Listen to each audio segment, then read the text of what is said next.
Hi hello ನಮಸ್ಕಾರ. ಸುದ್ದಿ ಸಂತೆ ಡಬಲ್ ಫೈವ್ಗೆ ಸ್ವಾಗತ ಸುಸ್ವಾಗತ. ನಾನು ನಿಮ್ಮ ರವಿ ಬಾನುವಳ್ಳಿ. ನಾನು ನಿಮ್ಮ ಮುಂದೆ ಇವತ್ತು ಒತ್ತು ತರುತ್ತಿರುವ ಸುದ್ದಿ ಯಾವುದು ಅಂದ್ರೆ, ಒಂದು ಕಾಲದಲ್ಲಿ ಕನ್ನಡ ಚಿತ್ರರಂಗದ ಯಶಸ್ವಿ ನಟಿಯಾಗಿ ಗುರುತಿಸಿಕೊಂಡಿದ್ದ ನಟಿ ಪ್ರೇಮ ಸವ್ಯಸಾಚಿ ಸಿನಿಮಾ ಮೂಲಕ ನಟನೆಯ ಪಯಣ ಆರಂಭಿಸಿದ ಇವರು ತಮ್ಮ ಮೂರನೇ ಸಿನಿಮಾಗೆ ರಾಜ್ಯ ಪ್ರಶಸ್ತಿ ಪಡೆದುಕೊಂಡು ಗಮನ ಸೆಳೆದಿದ್ದರು. ರಿಯಲ್ ಸ್ಟಾರ್ ಉಪೇಂದ್ರ ನಿರ್ದೇಶನದ ಓಂ ಸಿನಿಮಾ ಪ್ರೇಮಾರವರ ವೃತ್ತಿ ಬದುಕಿಗೆ ಹೊಸ ತಿರುವು ನೀಡಿತ್ತು. ಶಿವಣ್ಣ ಹಾಗೂ ಪ್ರೇಮ ಜೋಡಿಗೆ ಸಿನಿ ರಸಿಕರು ಜೈ ಎಂದಿದ್ದರು. ಅಂದು ಪ್ರೇಮ ನಟಿಸಿದ ಸಿನಿಮಾಗಳು ಇಂದಿಗೂ ಜನರ ಮನಸ್ಸಿನಲ್ಲಿ ಅಚ್ಚಳಿಯದೆ ಉಳಿದಿವೆ. ಪ್ರೇಮರವರು ಚಿತ್ರರಂಗಕ್ಕೆ ಬಂದಿದ್ದು ಹೇಗೆ? ಮುಂಚೆ ನಟಿಸಿದ 2 ಚಿತ್ರಗಳು ವಿಫಲವಾದ ನಂತರ ಓಂ ಚಿತ್ರಕ್ಕೆ ಪ್ರೇಮರವರನ್ನ ಕರೆತಂದಿದ್ದು ಯಾರು? ಎಲ್ಲವನ್ನೂ ಹೇಳ್ತಾ ಹೋಗ್ತೇನೆ. ಅದಕ್ಕೂ ಮುಂಚೆ ನೀವು ನಮ್ಮ ಚಾನಲ್ಗೆ ಇನ್ನೂ ಸಬ್ಸ್ಕ್ರೈಬ್ ಆಗಿಲ್ಲ ಅಂದ್ರೆ ದಯವಿಟ್ಟು ಸಬ್ಸ್ಕ್ರೈಬ್ ಮಾಡ್ಕೊಳ್ಳಿ ಮತ್ತು ನಮ್ಮ ಎಲ್ಲ ವಿಡಿಯೋಗಳನ್ನ ವೀಕ್ಷಿಸಿ ಲೈಕ್ ಮಾಡೋದನ್ನ ಮರೆಯಬೇಡಿ. 2006ರಿಂದ ಚಿತ್ರರಂಗದಿಂದ ದೂರ ಉಳಿದಿದ್ದ ನಟಿ ಪ್ರೇಮ 2017ರಲ್ಲಿ ಉಪೇಂದ್ರ ಮತ್ತೆ ಬಾ ಚಿತ್ರದಿಂದ ಮತ್ತೆ ಸಿನಿಪಯಣ ಆರಂಭಿಸಿದರು. ನಟಿ ಪ್ರೇಮ ಸುಮಾರು 70ಕ್ಕೂ ಹೆಚ್ಚು ಕನ್ನಡ ಮತ್ತು 28 ತೆಲುಗು ಚಿತ್ರಗಳಲ್ಲಿ ನಟಿಸಿದ್ದಾರೆ. ಪ್ರೇಮ ನಟನೆಯ ಎರಡನೇ ಸಿನಿಮಾ ಆಟ ಹುಡುಗಾಟ. ಅದು ಕೂಡ ಅಂತಹ ಯಶಸ್ಸು ಕಾಣಲಿಲ್ಲ. ಆದರೆ ಮೂರನೇ ಸಿನಿಮಾ 1995ರಲ್ಲಿ ತೆರೆಕಂಡ ಓಂ ಚಿತ್ರದಲ್ಲಿ ಹ್ಯಾಟ್ರಿಕ್ ಹೀರೋ ಶಿವರಾಜ್ ಕುಮಾರ್ ನಾಯಕನಾಗಿ ನಟಿಸಿದ್ದರು. ರಿಯಲ್ ಸ್ಟಾರ್ ಉಪೇಂದ್ರ ನಿರ್ದೇಶನದ ಈ ಸಿನಿಮಾವನ್ನು ಪಾರ್ವತಮ್ಮ ರಾಜ್ಕುಮಾರ್ ತಮ್ಮ ಶ್ರೀ ವಜ್ರೇಶ್ವರಿ ಕಂಬೈನ್ಸ್ ಅಡಿಯಲ್ಲಿ ನಿರ್ಮಾಣ ಮಾಡಿದ್ದರು. ಈ ಚಿತ್ರದಲ್ಲಿ ಉಪೇಂದ್ರ ಬೆಂಗಳೂರು ಭೂಗತ ಲೋಕದ ವಾಸ್ತವ ವ್ಯಕ್ತಿಗಳ ದರ್ಶನ ಮಾಡಿಸಿದ್ದರು. ಓಂ ಸಿನಿಮಾ ಸೂಪರ್ ಡೂಪರ್ ಹಿಟ್ ಆಗಿತ್ತು.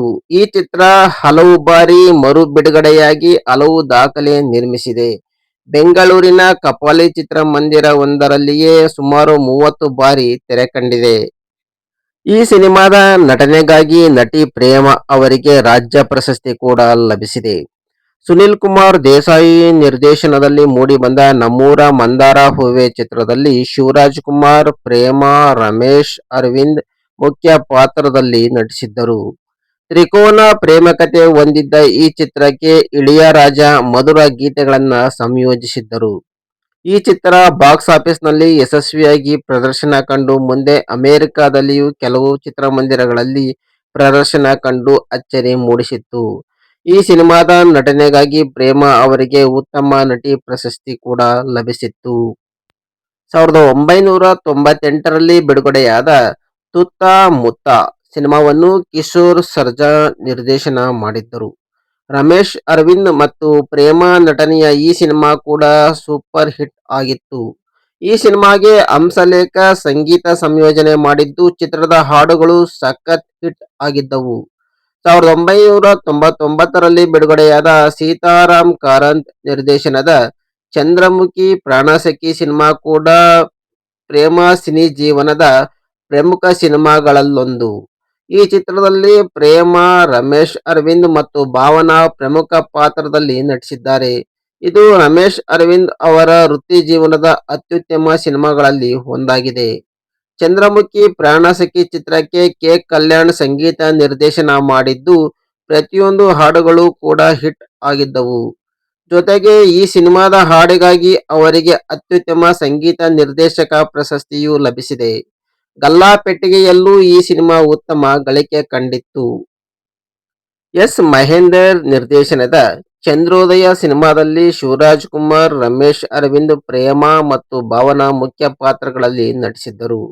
ಇದು ಮಣಿರತ್ನಂ ನಿರ್ದೇಶನದ ತಮಿಳಿನ ಮೌನರಾಗಂ ಚಿತ್ರದ ರಿಮೇಕ್ ಆಗಿತ್ತು. 1999ರಲ್ಲಿ ಬಿಡುಗಡೆಯಾದ ಉಪೇಂದ್ರ ಸಿನಿಮಾವನ್ನು ರಿಯಲ್ ಸ್ಟಾರ್ ಉಪೇಂದ್ರ ಅವರು ನಿರ್ದೇಶನ ಮಾಡಿದ್ದರು. ಇದೊಂದು ಸೈಕಲಾಜಿಕಲ್ ಥ್ರಿಲ್ಲರ್ ಚಿತ್ರವಾಗಿದ್ದು, ಉಪೇಂದ್ರ, ಪ್ರೇಮ, ರವೀನಾ ಟಂಡನ್ ಮತ್ತು ದಾಮಿನಿ ಪ್ರಮುಖ ಪಾತ್ರಗಳಲ್ಲಿ ನಟಿಸಿದ್ದರು. ಮೂವರು ನಾಯಕಿಯರಿರುವ ಈ ಸಿನಿಮಾ ಕೂಡ ಹಿಟ್ ಆಗಿತ್ತು. ಈ ಸಿನಿಮಾದ ಹಾಡುಗಳನ್ನು ಕೂಡ ಉಪೇಂದ್ರ ಅವರೇ ಬರೆದಿದ್ದು ಗುರುಕಿರಣ್ ಸಂಗೀತ ಸಂಯೋಜನೆ ಮಾಡಿದ್ದರು. ಈ ಸಿನಿಮಾಗೆ ಫಿಲ್ಮ್ಫೇರ್ ಹಾಗೂ ಅತ್ಯುತ್ತಮ ಚಲನಚಿತ್ರ ಪ್ರಶಸ್ತಿ ಕೂಡ ಲಭಿಸಿದೆ. ನಟ ವಿಷ್ಣುವರ್ಧನ್ ದ್ವಿಪಾತ್ರದಲ್ಲಿ ಅಭಿನಯಿಸಿದ್ದ ಯಶ್ ಶೇಷಾದ್ರಿ ಮತ್ತು ರಾಧಾ ಭಾರತಿ ನಿರ್ದೇಶನದ ಯಜಮಾನ ಚಿತ್ರದಲ್ಲೂ ಪ್ರೇಮ ನಟಿಸಿದ್ದರು. ಇದು ಸೂಪರ್ ಡೂಪರ್ ಹಿಟ್ ಆಗಿತ್ತು. ವಿಷ್ಣುವರ್ಧನ್, ಪ್ರೇಮ, ಶಶಿಕುಮಾರ್ ಮತ್ತು ಅಭಿಜಿತ್ ಅಭಿನಯದ ಈ ಸಿನಿಮಾ ಸಿನಿ ರಸಿಕರ ಮನ ಗೆದ್ದಿತ್ತು. ಯಜಮಾನ ಚಿತ್ರ ಆ ಕಾಲಕ್ಕೆ ಗಲ್ಲಾಪೆಟ್ಟಿಗೆಯಲ್ಲಿ ದಾಖಲೆ ಬರೆದಿತ್ತು. ತಮಿಳಿನ ವಾನತೈ ಪುಳ್ಳ ಚಿತ್ರದ ರಿಮೇಕ್ ಇದಾಗಿತ್ತು. ಅಣ್ಣ ತಮ್ಮಂದಿರ ಫ್ಯಾಮಿಲಿ ಕಥೆಯನ್ನ ಹೊಂದಿತ್ತು. ಮೆಜೆಸ್ಟಿಕ್ನ ಅಪರ್ಣಾ ಟಾಕೀಸ್ನಲ್ಲಿ ಹೆಚ್ಚು ಕಲೆಕ್ಷನ್ ಮಾಡಿತ್ತು. ರಾಜ್ಯದೆಲ್ಲೆಡೆ ಶತದಿನೋತ್ಸವ ಆಚರಿಸಿದ ಚಿತ್ರಮಂದಿರಗಳಿಗೆ ವಿಷ್ಣು ನೇತೃತ್ವದ ಚಿತ್ರತಂಡ ಕೂಡ ಭೇಟಿ ನೀಡಿತ್ತು. ಭೇಟಿಯ ನಂತರ ಚಿತ್ರದ ಕಲೆಕ್ಷನ್ ಮತ್ತಷ್ಟು ಹೆಚ್ಚಾಗಿತ್ತು. ಉಡುಪಿಯಲ್ಲಿ ಮೊಟ್ಟ ಮೊದಲ ಬಾರಿಗೆ ಕನ್ನಡ ಚಿತ್ರವೊಂದು 1.5 ವರ್ಷ ಪ್ರದರ್ಶನ ಕಂಡಿತ್ತು. ತೆಲುಗು ಚಿತ್ರಗಳ ಅಬ್ಬರಗಳಿಂದ ತುಂಬಿದ್ದ ಬಳ್ಳಾರಿಯಲ್ಲಿ ಮೊಟ್ಟ ಮೊದಲ ಬಾರಿಗೆ ಕನ್ನಡ ಚಿತ್ರವೊಂದು 175 ದಿನಗಳ ಕಾಲ ಪ್ರದರ್ಶನ ಕಂಡಿತ್ತು. ತುಂಬಾ ಕಡಿಮೆ ಸಮಯದಲ್ಲಿ ಕನ್ನಡ, ತೆಲುಗು ಚಿತ್ರರಂಗದ ಸ್ಟಾರ್ ನಟರಿಗೆ ಪ್ರೇಮಾ ಅವರು ನಾಯಕಿಯಾಗಿ ಮಿಂಚಿದ್ದಾರೆ. ವೃತ್ತಿ ಜೀವನದಲ್ಲಿ ದೊಡ್ಡ ಯಶಸ್ಸು ಪಡೆದಿದ್ದ ಪ್ರೇಮಾಗೆ ಅದ್ಯಾಕೋ ಏನೋ ಅವರ ವೈಯಕ್ತಿಕ ಜೀವನದಲ್ಲಿ ಸಾಕಷ್ಟು ನೋವು ಉಂಟಿದ್ದಾರೆ. ವೈವಾಹಿಕ ಜೀವನದಲ್ಲಿ ಹೊಂದಾಣಿಕೆ ಮತ್ತು ಗಂಡನಿಂದ ಯಾವ ಮೂಲಭೂತ ಸೌಕರ್ಯವೂ ಸಿಗಲಿಲ್ಲ. ಮದುವೆಯಾಗಿ 10 ವರ್ಷವಾದರೂ ಮಕ್ಕಳಾಗಲಿಲ್ಲ. ಆ ಕೊರತೆಯಿಂದಾಗಿ ನಟಿ ಪ್ರೇಮಾ ತಮ್ಮ ಪತಿ ಜೀವನ್ ಅಪ್ಪಚ್ಚು ಅವರಿಗೆ ವಿಚ್ಛೇದನ ನೀಡಿದರು. ನಟಿ ಪ್ರೇಮಾ ಅವರು 2006ರಲ್ಲಿ ಉದ್ಯಮಿ ಜೀವನ್ ಅಪ್ಪಚ್ಚು ಅವರನ್ನ ವಿವಾಹವಾಗಿದ್ದರು. ಮದುವೆಯಾಗಿ ಹಲವು ವರ್ಷಗಳ ಬಳಿಕ 2016ರಲ್ಲಿ ಅವರು ವಿಚ್ಛೇದನಕ್ಕಾಗಿ ಕಾನೂನುಬದ್ಧವಾಗಿ ಅರ್ಜಿ ಸಲ್ಲಿಸಿದ್ದರು. ಕಾರಣ, ವೈವಾಹಿಕ ಜೀವನವು ತಮಗೆ ಅಷ್ಟು ಕಂಫರ್ಟ್ ಎನಿಸಲಿಲ್ಲ ಎಂದು ಜೀವನದಲ್ಲಿ ಪತಿಯೊಂದಿಗೆ ಹೊಂದಾಣಿಕೆ ಆಗದ ಕಾರಣ ಈ ನಿರ್ಧಾರ ತೆಗೆದುಕೊಂಡೆ ಎಂದು ಪ್ರೇಮಾ ಹೇಳಿದ್ದಾರೆ. ಸದ್ಯ ನಟನೆಯಿಂದ ದೂರ ಇರುವ ಪ್ರೇಮಾ ರವರು ಇತ್ತೀಚೆಗೆ 2ನೇ ಮದುವೆ ಆಗಲಿದ್ದಾರೆ ಎಂಬ ಸುದ್ದಿ ಕೇಳಿ ಬಂದಿತ್ತು. ಈ ಬಗ್ಗೆ ಅವರು ತೆಲುಗು ಮಾಧ್ಯಮವೊಂದಕ್ಕೆ ನೀಡಿದ ಸಂದರ್ಶನದಲ್ಲಿ ಸ್ಪಷ್ಟವಾಗಿ ಅದರ ಬಗ್ಗೆ ಹೇಳಿಕೆ ನೀಡಿದ್ದಾರೆ. ಕೆಲ ವರ್ಷಗಳ ಹಿಂದೆ ಪ್ರೇಮಾ ಅವರಿಗೆ ಕ್ಯಾನ್ಸರ್ ಇತ್ತು. ಅದಕ್ಕಾಗಿ ಕೂದಲಿಗೆ ಕತ್ತರಿ ಹಾಕಿಕೊಂಡಿದ್ದರು ಎಂದು ರೂಮರ್ ಹಬ್ಬಿಸಲಾಗಿತ್ತು. ಈ ಬಗ್ಗೆ ಪ್ರೇಮಾ ಅವರು ಮಾತನಾಡಿ ಸ್ಪಷ್ಟನೆ ನೀಡಿದ್ದಾರೆ. ನಾನು ನನ್ನ ಗೆಳತಿಯನ್ನ ಭೇಟಿ ಮಾಡಲು ನ್ಯೂಜಿಲೆಂಡ್ಗೆ ಹೋಗಿದ್ದೆ. ಆದರೆ ಇಲ್ಲಿರುವ ಕೆಲವು ಜನರು ನನಗೆ ಕ್ಯಾನ್ಸರ್ ಇದೆ, ಅದಕ್ಕಾಗಿ ಚಿಕಿತ್ಸೆಗೆ ನ್ಯೂಜಿಲೆಂಡ್ಗೆ ಹೋಗಿದ್ದಾಳೆ ಅಂತ ಹೇಳಿದ್ದಾರೆ. ಆದರೆ ಅದು ಸತ್ಯವಲ್ಲ. ದೇವರ ದಯೆಯಿಂದ ನನಗೆ ಯಾವುದೇ ಆರೋಗ್ಯ ಸಮಸ್ಯೆ ಇಲ್ಲ ಎಂದು ನಟಿ ಪ್ರೇಮಾ ಸ್ಪಷ್ಟಪಡಿಸಿದ್ದಾರೆ. ಪ್ರತಿಯೊಬ್ಬರಿಗೂ ಮದುವೆ ಬಗ್ಗೆ ನಿರ್ಧಾರ ತೆಗೆದುಕೊಳ್ಳುವ ಹಕ್ಕಿದೆ. ಪಾಲಕರು ಹೆಣ್ಣು ಮಕ್ಕಳಿಗೆ ಬೆಂಬಲ ನೀಡಬೇಕು. ಹೆಣ್ಣು ಮಕ್ಕಳ ಕಷ್ಟ ಇಷ್ಟ ಪಾಲಕರಿಗೆ ಗೊತ್ತಿರುತ್ತದೆ. ನನಗೆ ನನ್ನ ಅಪ್ಪ ಅಮ್ಮ ತಮ್ಮ ಬೆಂಬಲ ನೀಡಿದ್ದರು. ನಾನು ತುಂಬಾ ಎಮೋಷನಲ್ ಆಗಿದ್ದೆ. ಆನಂತರ ಎಮೋಷನಲ್ ಆಗಿಯೇ ಸ್ಟ್ರಾಂಗ್ ಆದೆ. ನಾವು ಸ್ಟ್ರಾಂಗ್ ಆಗದ ಹೊರತು ನಮ್ಮ ಜೀವನ ಗಟ್ಟಿಯಾಗದು. ಮದುವೆ ಆಗೋದು ನನ್ನ ನಿರ್ಧಾರ. ಜೀವನದಲ್ಲಿ ಮದುವೆ ಆಗಬೇಕು. ಒಳ್ಳೆ ಹುಡುಗ ಸಿಕ್ಕರೆ ಮದುವೆ ಆಗೋಕೆ ಸಮಸ್ಯೆ ಇಲ್ಲ. ನಾನು ಮದುವೆ ಆದರೆ ತಪ್ಪೇನು? 70 ವರ್ಷದವರು ಕೂಡ ಮದುವೆ ಆಗ್ತಾರೆ. ಅದರಲ್ಲಿ ತಪ್ಪೇನು? ನನಗೆ ಏನು ಬೇಕೋ ಅದನ್ನು ಮಾಡುತ್ತೇನೆ. ಯಾರು ಏನು ಮಾತನಾಡಿಕೊಳ್ಳುತ್ತಾರೋ ಆಡಿಕೊಳ್ಳಲಿ. ಇರೋದು ಒಂದೇ ಜೀವನ. ನಾವು ಖುಷಿಯಾಗಿ ಇರಬೇಕು. ನನ್ನ ತಮ್ಮ ಕೂಡ ನಿನಗೆ ಹೇಗೆ ಬೇಕೋ ಹಾಗೆ ಇರು ಅಂತ ಹೇಳುತ್ತಾನೆ. ವೈಯಕ್ತಿಕ ಜೀವನ ಬೇರೆ, ವೃತ್ತಿ ಜೀವನ ಬೇರೆ. ನನಗೆ ಇಷ್ಟ ಇಲ್ಲ ಅಂದರೆ ನಾನು ನೇರವಾಗಿ ನಿರ್ಧಾರ ತೆಗೆದುಕೊಳ್ಳುತ್ತೇನೆ. ನನ್ನ ವೈಯಕ್ತಿಕ ವಿಚಾರದ ಬಗ್ಗೆ ತಂದೆ ತಾಯಿ ಜೊತೆ ಚರ್ಚೆ ಮಾಡಿ ನಿರ್ಧಾರ ತೆಗೆದುಕೊಳ್ತೀನಿ.